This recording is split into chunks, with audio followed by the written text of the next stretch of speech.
Maya Angelou said, people won't remember what you said, they won't remember what you did, they'll remember how you made them feel. Music is no different. Today I would like to explore feeling over technique. Now of course technique is super important in your playing, and that's why I make so many tutorials here on YouTube. But what would that technique be without the context of your own feeling? So to explore that today with lots of practical steps, first we're going to have a look at this simple chord sequence.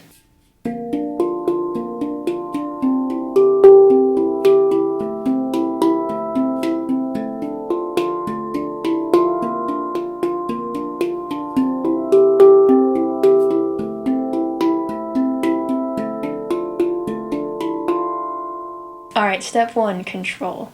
It's really, really important that you have full control over the way that you're interacting with the instrument and over the strength of your strike.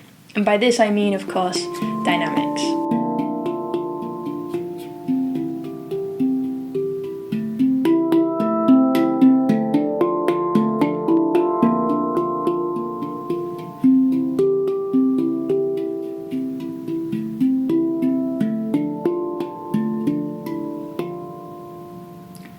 Still missing something though to get a true feeling out of it, so let's see what's next. The second thing that I want to explore is utilizing space.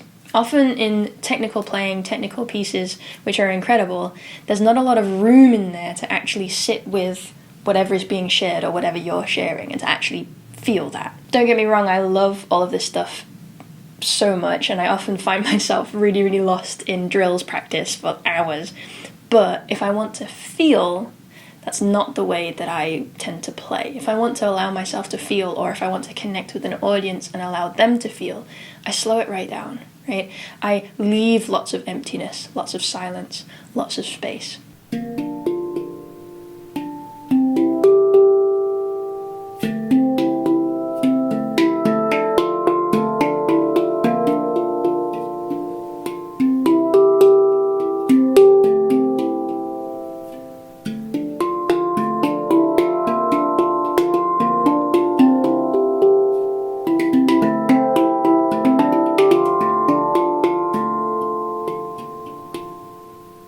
By the way, if you're enjoying these, I explore them in much more detail along with some other ideas in my course, Express and Create, which you can check out through the link in the description at the end of this video.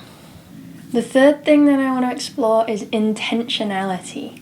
What is it that you're actually trying to express as you start to expand and explore new melodies? Is it a super gloomy, rainy day, so you'll play something like this?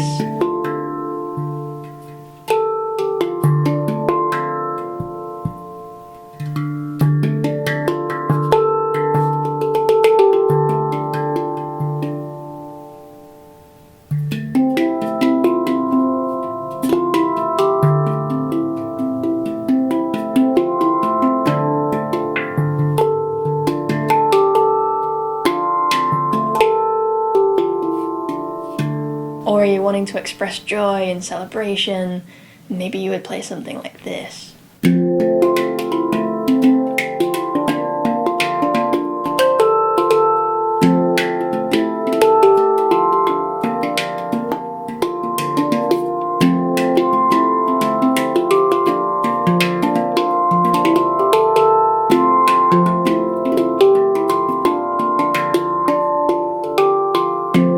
So can you see how I'm really changing up my pacing? I'm changing up what harmonies and melodies I'm using, what shapes I'm moving in order to portray different things. So I invite you to be really intentional with the way that you move around the pan, with the way that you pick out your melodies as you explore. Don't just play random notes and hope that the feeling comes through, but actually think about how that feeling translates into music. The final thing is making those melodies interesting, which I explore in this video here, so I recommend you check that one out next.